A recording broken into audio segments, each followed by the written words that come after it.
good evening again tonight, our listening audience, wherever you are watching us from tonight. I want to welcome you to this hour of um, community health talk, right? Hour of community health talk that comes our way every Monday with Island Vibe Caribbean radio station. And of course, with our support from Philadelphia Department of Public Health, tonight we are truly blessed to welcome you, but also for you to join us at your comfort zone. As I always say, whether you are driving or maybe whether you are in your living room, or maybe you are, in your dining room, you are in the kitchen, maybe you are enjoying, maybe relaxing in your room. Wherever you are tonight, coming across us, we want to welcome you tonight to this um, show this evening on Community Health Talk. And my name is Pastor Daniel Ichlende. I'm the Executive Director President and CEO of the Rising Up for Change. And of course, tonight, while we're waiting for the crew to join us, um, I want to take this time to say, stay tuned as we look forward to having a conversation, a meaningful one tonight all together. Well, tonight, we want to talk to us tonight about what we discussed last week, but tonight we want to take a step forward. We want to talk about community inclusion when it has to do with preparedness and planning. So that's why we want to talk about community inclusion. How can we get the community together, um, in the event of emergency preparedness or preparedness planning for any sort of emergency, whether it's health hazard, whether it's any sort of community preparedness. So we want to talk about that. So tonight in this conversation, one of the things we aim at bringing to our attention is to understand our community inclusion in preparedness or planning, right? That's one thing we want to talk about tonight. But the first question that comes to mind is, what is community inclusion when we have it has to do with preparedness and planning? That's one thing we want to talk about.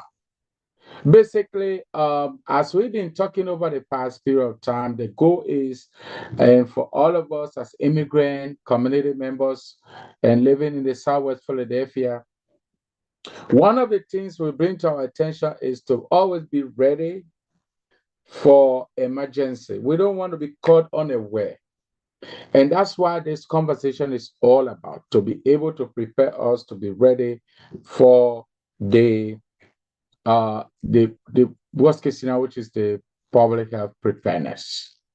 Okay, so when we talk about community inclusion, basically in preparedness planning, we are talking about involving different kind of people, diverse groups within our own community. As we know, every community that we live in here, it consists of diverse groups, consists of diverse groups. When we talk about diverse, different kind of people live in each community.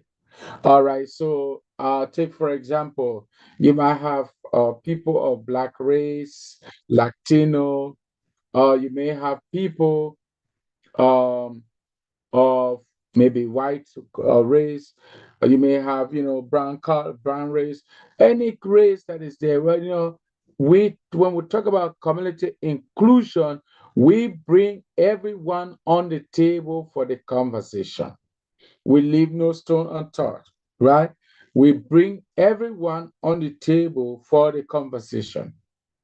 So in the inclusion, we want to ensure that everyone is involved and everyone can make it can contribute to the overall decisions that will be taken, right? And this comes in a way such as regardless of the person's social economic status, regardless of the person's race, regardless of the person's ethnicity, regardless of the person's age, regardless of their own response, ability.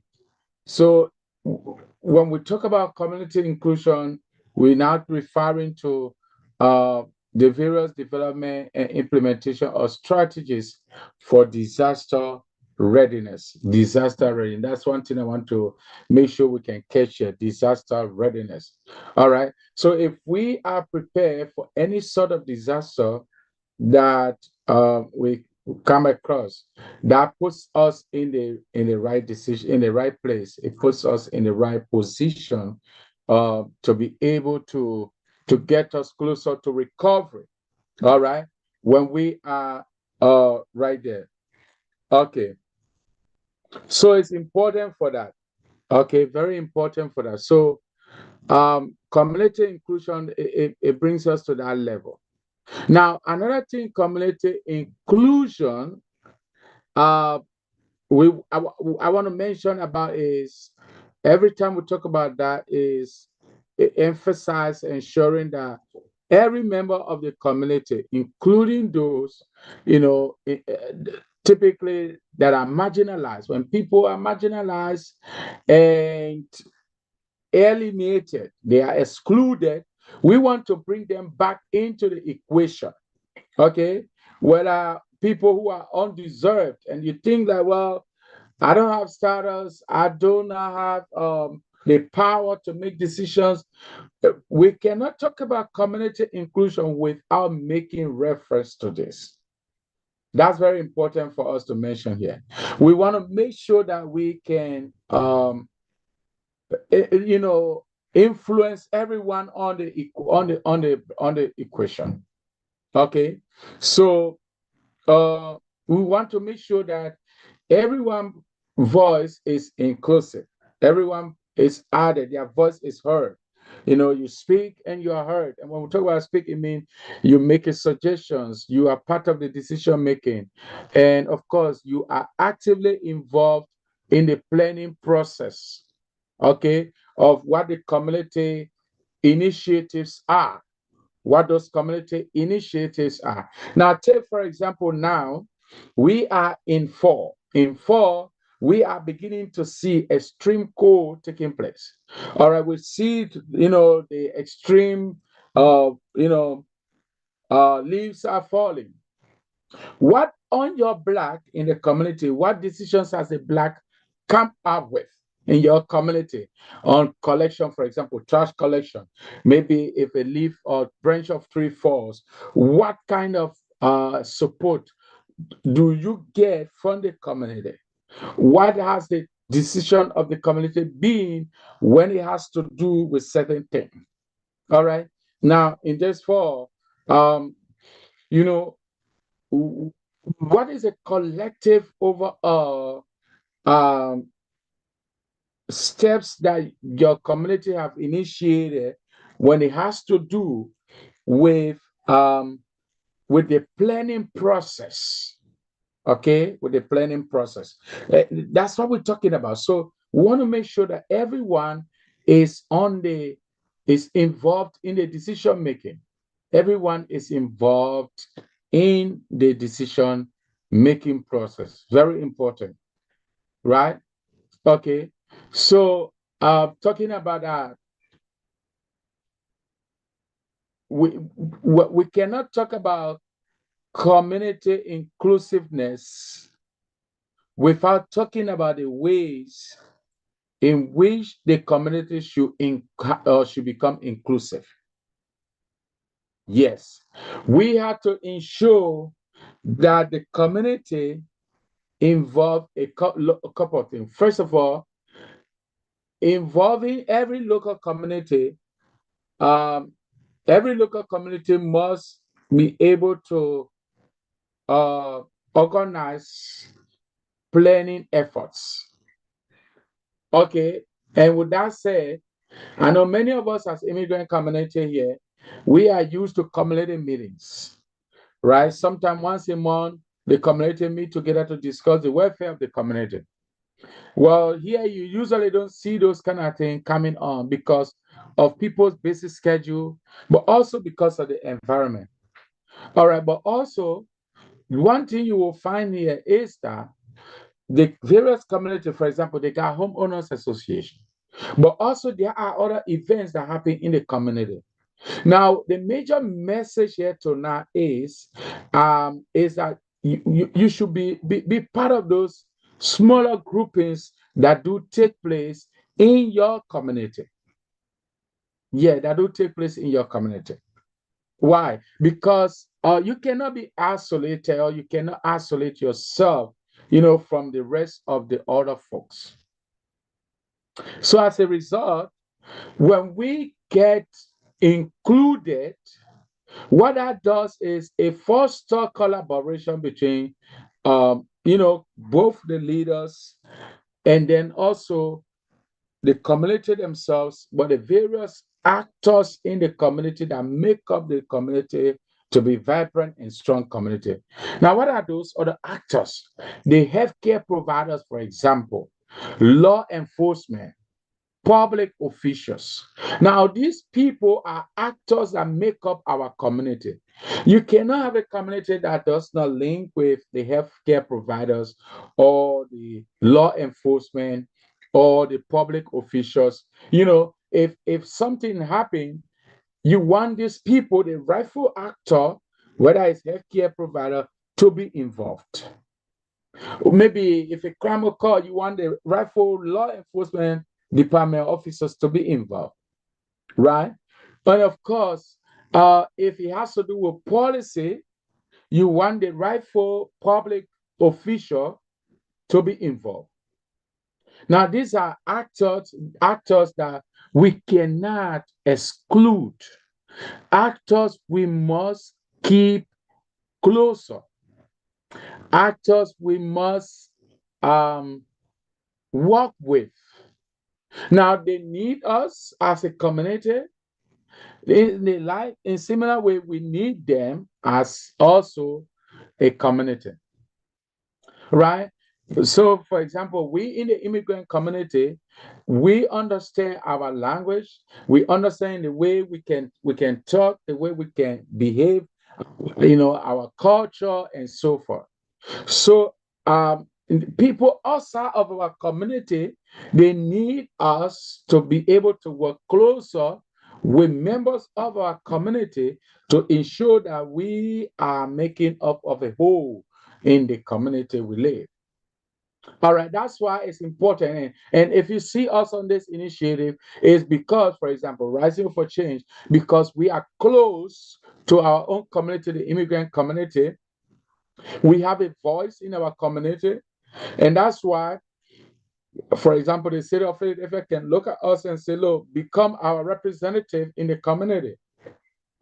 All right, maybe if the state of Pennsylvania, for example, is looking to reach out to immigrant community members, I mean, we are one of those actors in the community they can reach out to because we know our people. We know how we can transmit information. We know where we gather. We know where we can find our people. We know the decision makers in our community, whether it's religious leaders or stakeholders in our community. And when I'm talking about in our community, in our immigrant community. So if people looking for key decision makers, they want to reach out to, uh, community-based organizations like ours, Rising Up for Change, for instance, right?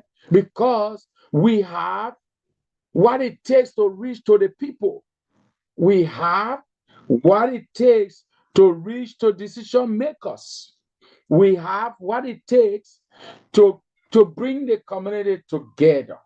For instance, this coming Sunday, the community is joining together to meet at Victory Harvest, right? Where religious leaders, we're going to give Thanksgiving service. Okay, well, this may sound as a public service announcement. Yes, it could be a public service announcement. Take it now, right? We're going to meet at the Victory Harvest um, church where all religious grouping, and the community and then we're going to celebrate the Thanksgiving. We're going to give God thanks for preserving us, for all that He has done for us over the time. So you see that we become a voice, we are a voice in our community. So if people, for example, the state of Pennsylvania want to do and reach to immigrant, they want to look for a community-based organization within the immigrant community, like Rising Up for Change.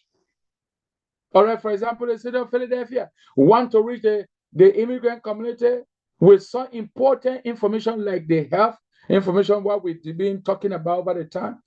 Well, Rising Up for Change is one of those that is an actor to transmit the information. Mm-hmm. Yeah, you hear me right. So they work closely with community-based organizations like ours to be able to reach them. And that's why these conversations, they become apparent for us to have them. And that's why we want to encourage you, those of you that are watching, share the page, wherever platform you are watching, and invite people to listen. But also, we invite you to participate in the conversation. How do you participate? You can participate in tonight's conversation by your likes, but also by your comments. Sending comment, your questions. If you need clarification on anything, drop into your comment box, and we will read them. We will respond at the appropriate time. Okay. All right. So talking more about some of the ways we can promote community inclusion, right? The way we can promote community inclusion. And I mentioned about some of them already, but to add on that, it's important that every one of us in the community should make use of community meetings. Whenever you hear maybe from, whether it's from us as a community-based organization or another community-based grouping is saying, well, we have this gathering, whether it's going to be on graduation, wedding, those small, sometimes take time of meet, and then you will discover the things you will learn from there. Yes. All right. So through community meetings, we can promote community inclusion because you're going to establish a connection.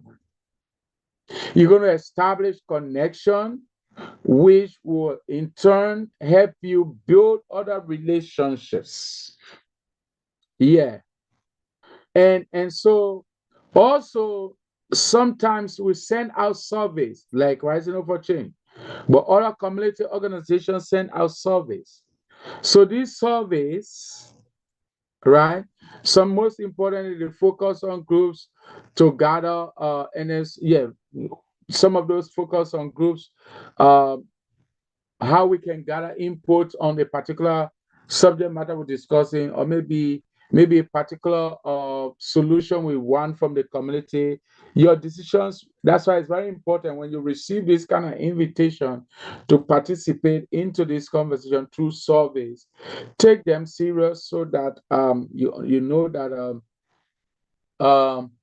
these meetings they help to make to the surveys help drive decisions that are ran into our community. Very important. All right.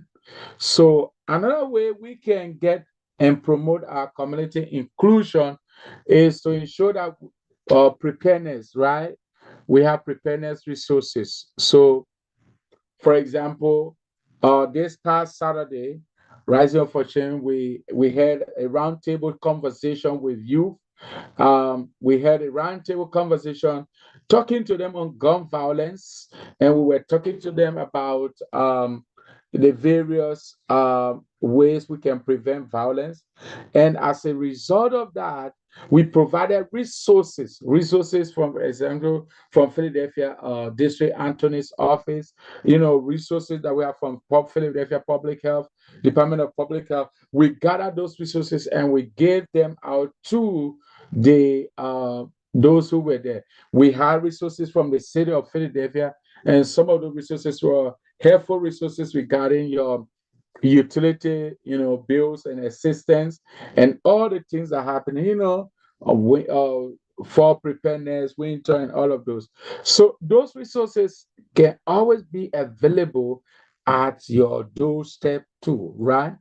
But so that when we, as a community, part way of community inclusion is to ensure that we can prepare, right? We prepare those resources, make them available, so that they can become a channel in which we communicate to people, but also pass information to to our folks, to our own community members, right? And when we talk about these resources, we're talking about how they can become available, how they can become accessible to everyone. Okay, how they can become available and accessible to everyone. Now, talking about those, particularly if people, there are some people that don't speak the English language well or understand it. So some of the resources, in most cases, we have them translated in different languages, like in most common languages. Now, uh, it's important to mention that because of uh, the size or the kind of multiplicity of the languages we have, it is not in every single language that this information is translated. All right. It is particularly based, translation of those information to different languages is based on the kind of number of people that that community has, right? And the aspect of the preparedness of materials also involve people with disability. Excuse me, people with disabilities. These people sometimes they easily get forgotten. So we ensure that in community this inclusiveness is to always ensure that this category of people, they are included as well in the information that we are sharing. All right. Now another thing is, sometimes we find out that limited access of technology becomes the order of the day, right? Limited access of technology. Okay. And because of that, we we become the yardstick that the bridge to close the gap, right? So like Rising Up for Change is having a community center, which will be used for public as well, right? And once it is fully launched, you know, invitation will be out there for people to be able to reach out. Like if you have a technology issue, you want to create your resume, you want to build or study on other stuff, we'll be giving that kind of platform to the community. Yes, to the community. Okay. Now, another question tonight we want to address is, how does every community inclusion in preparedness planning help the community as a whole, right? That that is a dedicated question. And I say dedicated because we want to know, how does that help? What is in there for the community? We're not just going to call you, or they're not just going to call you for meetings or for community gathering. But the point is, what is in there for you? All right, that's one of the things we want to address in this call. All right, it's important for us to know that community inclusion in planning or preparedness planning, it help us lead a list to more comprehensive, more understandable, and then effective, and then equitable preparedness strategies. Whenever the community is involved inclusiveness in preparedness, what it does for the community is it helps to ensure that there is equitable preparedness in every strategy that is deployed. Right? That's one step. Number two, I want to mention about is it ensures that the specific needs, all right, the specific needs of vulnerable population. Now, when we talk about vulnerable population, people with physically challenged, right, or disabled. Vulnerable population are those, for example, the immigrant community. It depends where you are or you find yourselves. Vulnerable population are those who are undeserved, all right, and who are, I would say, uh, in the poverty bracket rate. So these are all vulnerable, you know, instances that we can talk about the vulnerable population.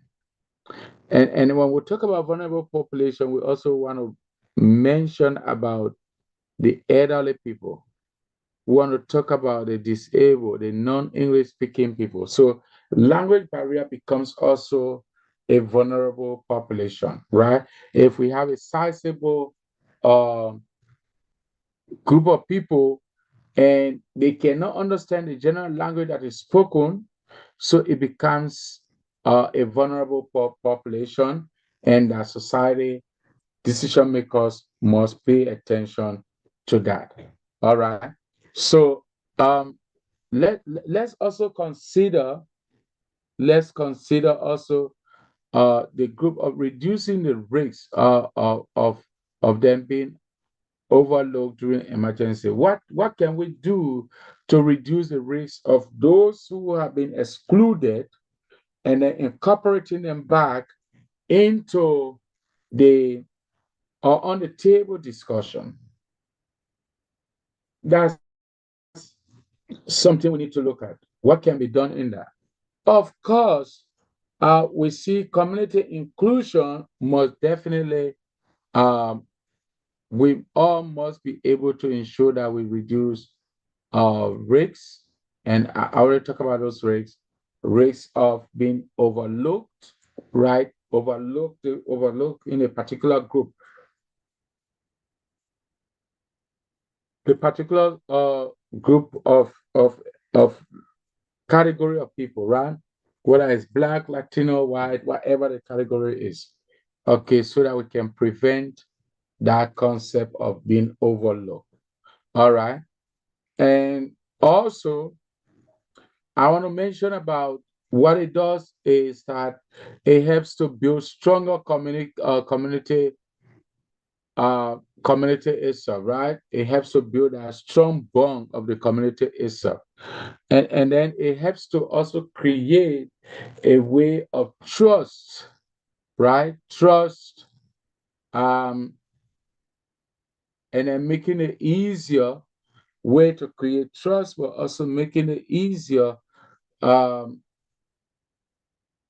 be able to mobilize and respond quickly during a crisis. That's the beauty about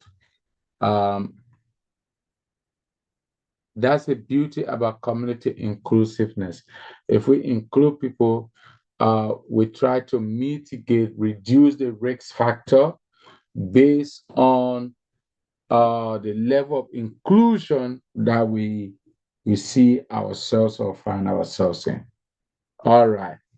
That's very important for us to note. What we will do, we'll take a break at this point, and then when we come back, we will move forward to know the importance of community inclusiveness. Steve, you want to take us for a quick break, please?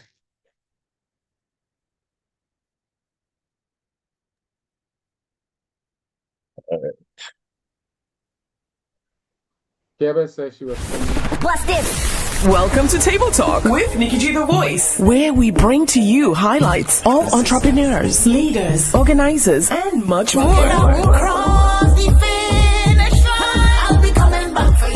It broad spectrum of professionals, including chefs, artists, designers, musicians, and much, much more. Our show is a new brand of talk shows where we educate, bring transparency, and last but not least, fun. Table Talk. It's a blessing from above, and we never giving up. Get ready for our seasons, a roller coaster of emotions, all wrapped into one. Keep that in places. Caribbean style. We'll cover our Caribbean roots as well, so keep it Keep locked. that in places. Welcome to Table Talk. Follow us on Instagram, YouTube, and iTunes. Table Talk Show is now on Island Vibes Radio. You can catch us every Saturday from 10 to 12 p.m. Catch us live on Island Vibe Philly on YouTube and log on to islandvibe.net.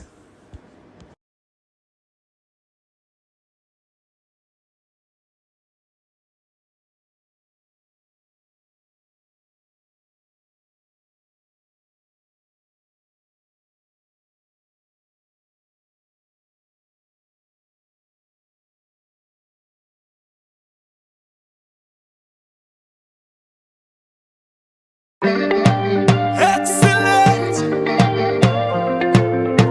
Another bad tune, another mad one. Excellent. Wine to the ground, girl. Wine and go down, girl. Wine right down, girl. I could tell by the look in your eyes, girl, you is a vibe. The way you carry yourself, I could tell that you're full of a style. I want a full subscription to your show, no trial. Can't make it worth my while. Can't make it worth my while. Oh, Lord, oh. Girl, I love the way you move it. So tantalizing. The way you do it. So hypnotizing. I want you roll like a belly dancer. Come here and wine for me, pretty daughter. You are the stick, I wanna be the charmer. You're whining proper. You're whining perfect. You're whining perfect. Love how you work it. I love how you work it. I love how you work it. Oh Lord, you turn me on. Turn me on. Girl, you're back from your bond. You turn me on. You turn me on and on. You're whining perfect. You're whining perfect. Come back again after a short break. Oh, yeah, nice again. You've been there. Thank you for holding tight wherever you are watching us from. And also, whenever you come across us, we encourage you to watch to the end. This is your program, a community health talk, hosted in collaboration with Island Vibe Caribbean radio station on all the platforms. Tonight, you are joined with me here, Pastor Daniel Ishlende, President and as a CEO of Rising Up for Change. And this program is fully supported by the Philadelphia Department of Public Health.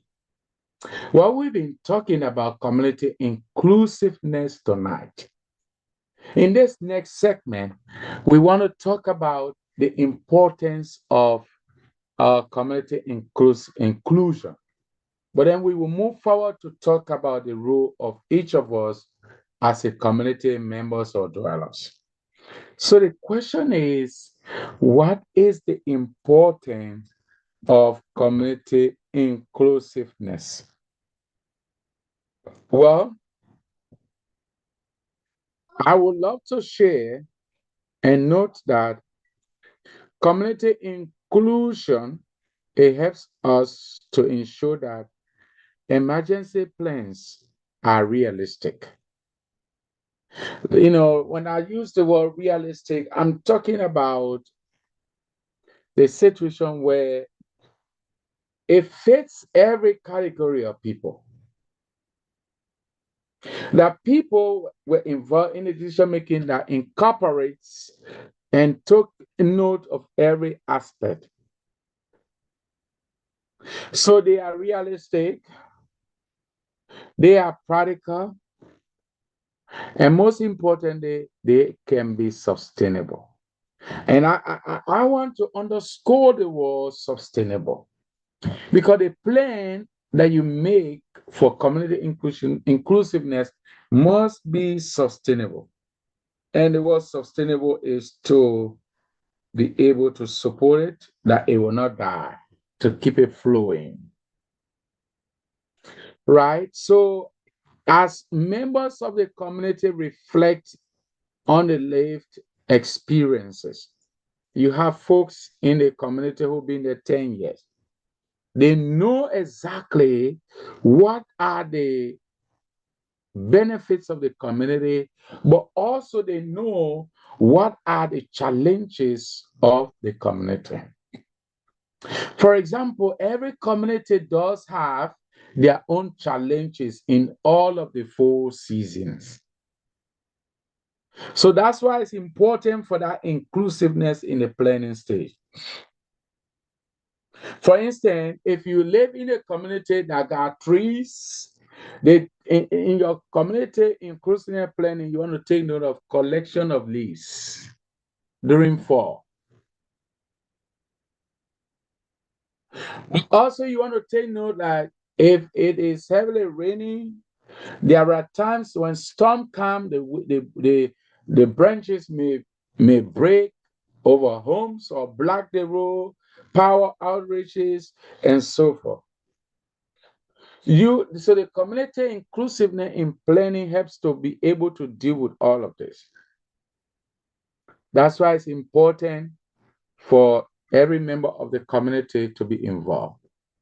And so leaning on the experience of those who live there for long, they will guide every member of the community, what to expect, what to feel relaxed on, and so forth. And so as a community, um, for instance, a community without trees and so forth, what will happen? During summer, you will experience that the heat, there's no shade, there is no homes will be extremely hot. So when they are planning, they incorporate all of those concepts or those realities into their plans. Right? Yeah. Okay. And another important I want to talk about is when we're talking about community inclusiveness, what it helps us do is it helps us to really encourage a shared responsibility. When we talk about shared responsibility, what is the role of everyone? What can you do at what certain point? Right? In other words, everyone has a part to play. For instance, in this fall now, we have a shared responsibility for those who have trees on their homes, around their homes. What they will do, they will gather the leaves and then they put them at the designated places where they come. The leadership of the community or your borough, your township will come to clean or sweep the street. Right? Yeah, these are the kind of share responsibility. Even though the local authority will come to clean up or to take the trash, your share responsibility is you should take the trash to the designated place. Right? And the good news here is that every community does have days of picking trash. Every community does have specific days to do certain things. So you want to take note of that particular one and ensure that you partake in your own share responsibility. That you partake, and when I talk about partake, and I'm talking about now when it is trash day for you, you want to make sure you bring your trash out. If it is maybe collection of let's say recycling thing, you want to make sure you follow that kind of instruction. So you want to plan for that. You want to plan for that very carefully. So these are some of the uh, share responsibilities. Now, when we talk about this, also, it's important to note that everyone must understand their own role. You must understand your own role. Your local authority must understand their own role, right? Especially when it has to do with feeling their sense of ownership in the planning process, the ownership of the shared responsibility, the ownership of the shared responsibility, as I mentioned that. Yes, that's important to take note of. All right. So I want to talk a little bit deeper about the role of the community inclusion when we refer to as the public health during the public health preparedness. What is the role of the community inclusion, right? What role can the community play?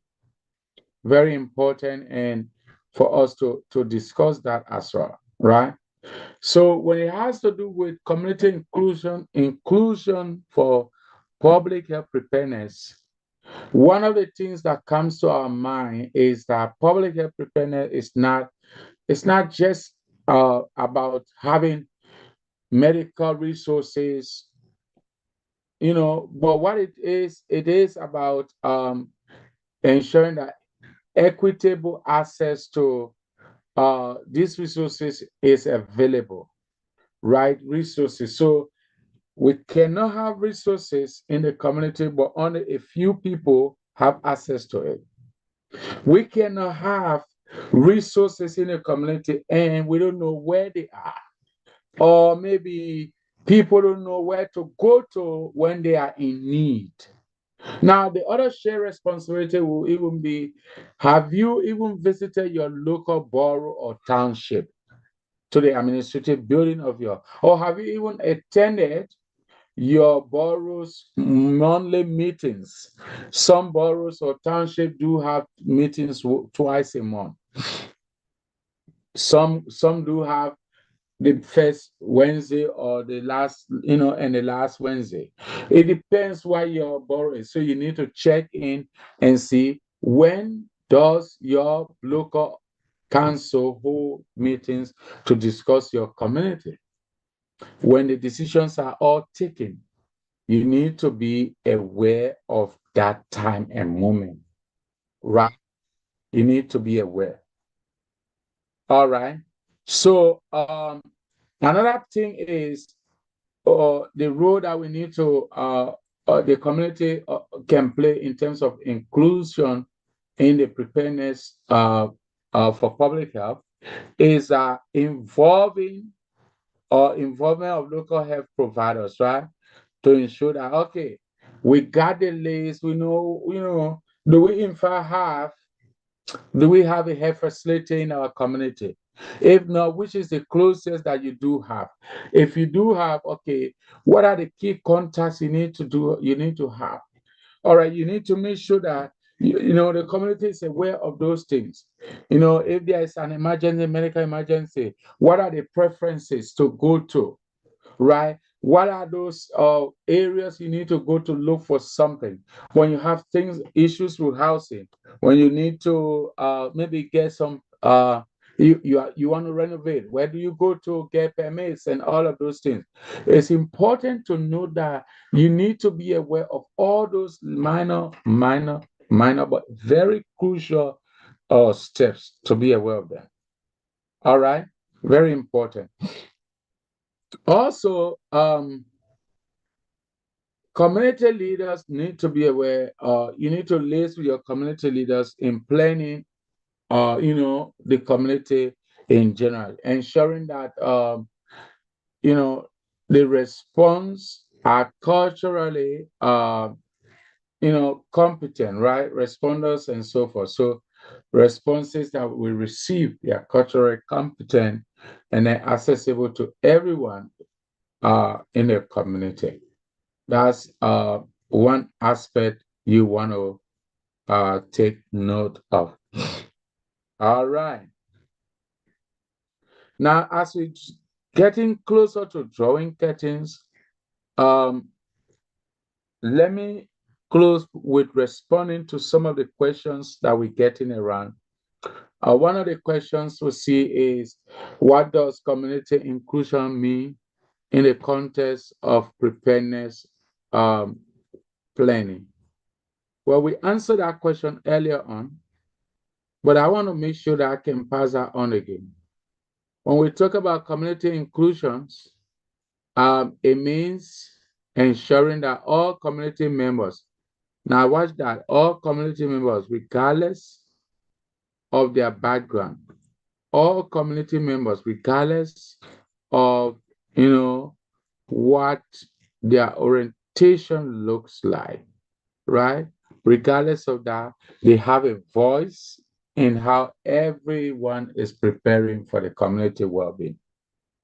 You have a voice, you that is hearing me now, in your community, you have a voice in the way you should bring your voice out so that your community can be fully developed.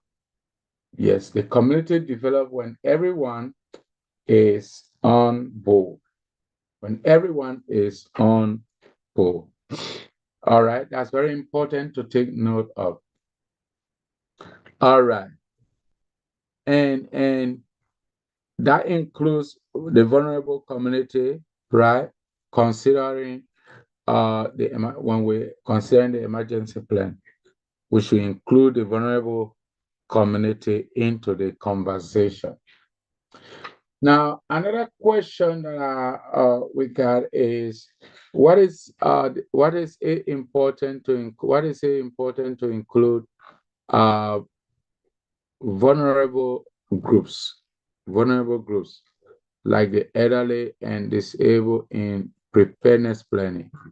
Why is it so important? Well, here is my response. My response is that vulnerable groups they often face unique challenges, right? Especially during emergency. And some of those challenges are the mobility, right? Movement, whether it's vehicle or so. Um, so movement issues can become one of those things. So as a result, every um, every vulnerable group, for example, people who are physically challenged, they take pleasure in also tapping into these resources, right? Because they will need them most, especially during emergency time. That's one aspect we need to be able to share and provide clarity. All right. So another thing is we need to ensure that we can address those things in the emergency plan. We do the overhaul of what the emergency plan looks like. All right. And then how can that be improved? Right? How can that be improved? So these are the various ways we can state that it's important to include vulnerable uh, people like the elderly, the various grouping, because they do have a voice. All right. Now, another question I want to respond to tonight is, how can Southwest Philadelphians Southwest Philadelphian residents, how can they contribute to promoting inclusion in preparedness planning? How can the Southwest Philadelphian, um, contribute to the inclusion preparedness planning? Right, that's a question that also comes with tons of responses, but I want to limit it to local organizations. Local organizations are rising up for change, right? We are there, and we become a resource to the community, that the community can look down up to us to provide them adequate information. All right. And local organization can serve as point of contact. Like I mentioned, point of contact, like we share food, right? We share food. Like tomorrow, Rising Hope for Change will be sharing food, right? At one of our locations in Derby, 3 Chester Pike. And so, um, In that kind of way, we become a point of contact. So for emergency plans, you can count on Rise Fortune, for instance. And also, schools can help, right? The schools your children go to, the daycare they go to, those families, you know, businesses, they all can offer resources. And of course, yours is to tap into these resources to be able to make use of them, make them as they become available, you are making use of them. All right, you make use of them, and you're not um, just looking at them and pass over and not making use of make use of them. Now, another question that we got that we want to respond to is what are the benefits of promoting community inclusion in public health preparedness? What are the benefits of promoting community inclusion in public health preparedness planning in Southwest Philadelphia? Very good question, very good one. And here is my response to that. The important is that community inclusion it leads to more effective, responsive, and equitable disaster planning. Right? It helps us to be efficient. It helps us to be effective. It helps us to be able to become more equitable. That we are distributing resources, to everyone who deserve them. All right. And that's my response to that. So, in summary of what we talk about here, let's understand that community inclusion is in preparedness, particularly community inclusion in preparedness is crucial for ensuring that every resident, and I'm not talking about few or have, but I'm talking about every resident, um, especially those in vulnerable states, right? Those who are marginalized groups. And then, wherever there is an inadequate prepare, if we are inadequately prepared for emergency, it become a threat to us, and that can lead to so many things. So as a result, we need to ensure that we engage our local leaders. So wherever, if you don't know your leaders, you want to make sure you engage them. Ask them, do we have any sort of plan for emergency in our community on our block? Ask them these questions, and they should be able to provide you responses to them. Now, when you collaborate with local, you work together with the local leaders, like churches, like schools and community centers, it helps to uh, bring to you more resources that you can utilize, right? Now, these trusted institutions, they play very central or cardinal role in the lives of especially people that live in the Southwest Philadelphia. Now, I say that for a fact because when we meet in some of those meetings and gathering, we see how much these resources are really helping people. And that's very important, quick for me and I don't want to forget about that. So to make use of these resources, they will help greatly, and they're going to really get you to the point. All right. Now, it's important also that you partner with neighborhood associations and then the grassroots organization. I've been saying this repeatedly.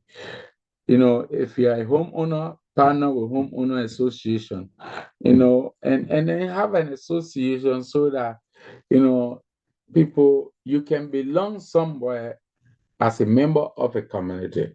You can become eventual decision maker. Okay, a decision maker eventually. You can become that. All right. Well, with that said, I wanted to say thank you, everyone, for really being part of this conversation today.